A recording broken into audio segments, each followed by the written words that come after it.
business, the way of excess.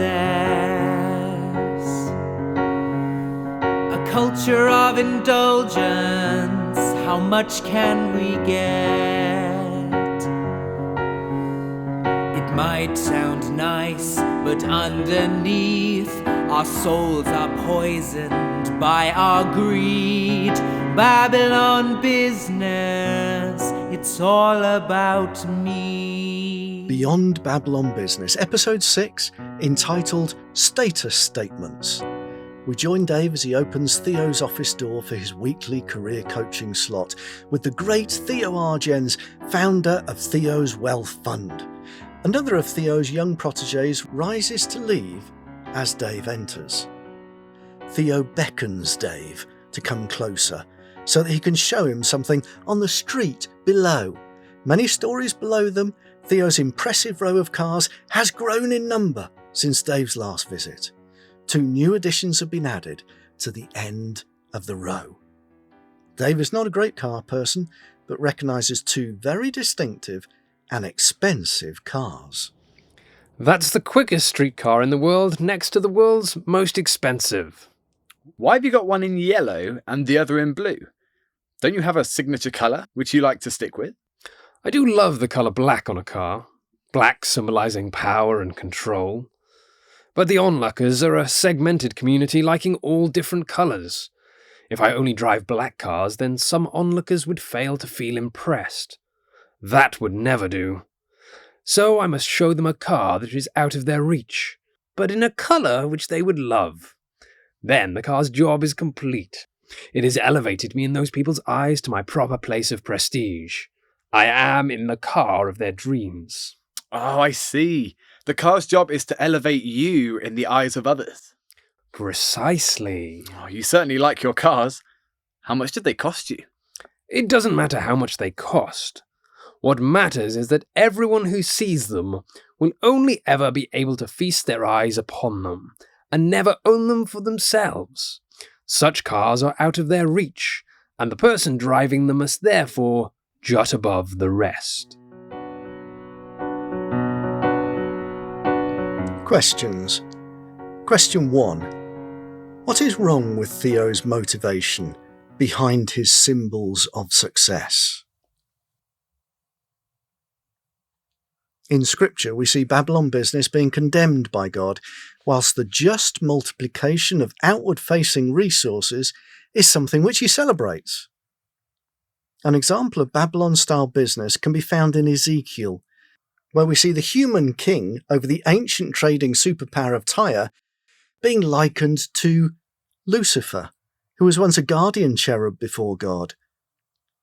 Lucifer was deceived by his own glory and splendour and was thrown down to the earth to become Satan.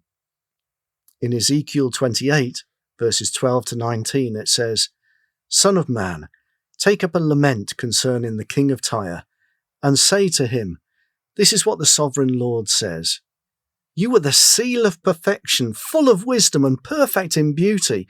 You were in Eden, the garden of God. Every precious stone adorns you, carnelian, chrysolite, and emerald, topaz, onyx, and jasper, lapis lazuli, turquoise, and beryl. Your settings and mountings were made of gold. On the day you were created, they were prepared. You were anointed as a guardian cherub, for so I ordained you. You were on the holy mount of God. You walked among the fiery stones. You were blameless in your ways from the day you were created till wickedness was found in you. Through your widespread trade, you were filled with violence, and you sinned. So I drove you in disgrace from the mount of God, and I expelled you, guardian cherub, from among the fiery stones. Your heart became proud on account of your beauty, and you corrupted your wisdom because of your splendor. So I threw you to the earth. I made a spectacle of you before kings. By your many sins and dishonest trade, you've desecrated your sanctuaries. So I made a fire come out from you, and it consumed you. And I reduced you to ashes on the ground in the sight of all who are watching. All the nations who knew you are appalled at you. You have come to a horrible end. and will be no more. Question 2. What is a safer attitude to have towards personal glory than the one that Theo, Lucifer, and the King of Tyre all shared? Tula is a young girl who most days goes to her granny's house after school. Today we find Tula colouring at the kitchen table.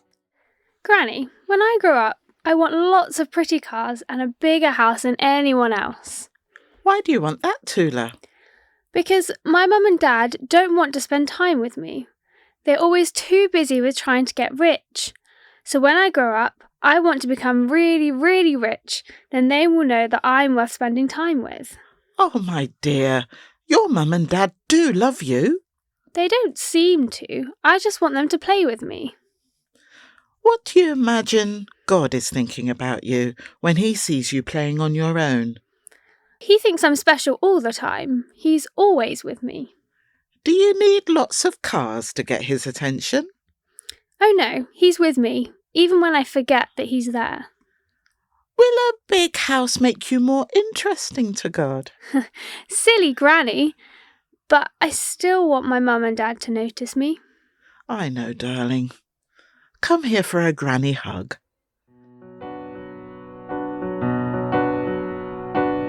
Questions. Tula wants to be financially successful because she has a hunger in her young heart for more time to play with her mother and father. She wants to be noticed by them and to be more important to them. Question 1.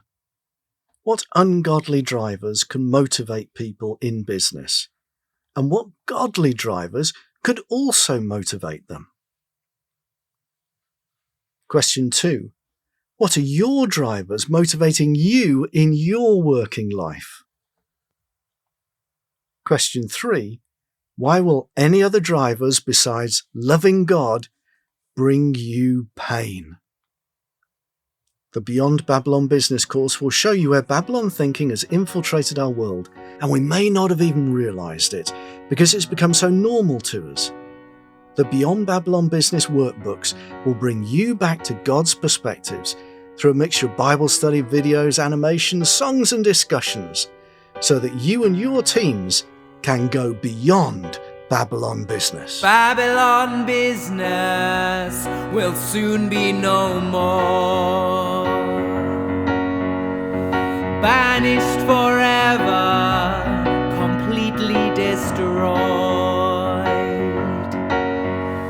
Its doom has come in just 1 hour. The smoke from here will rise forever.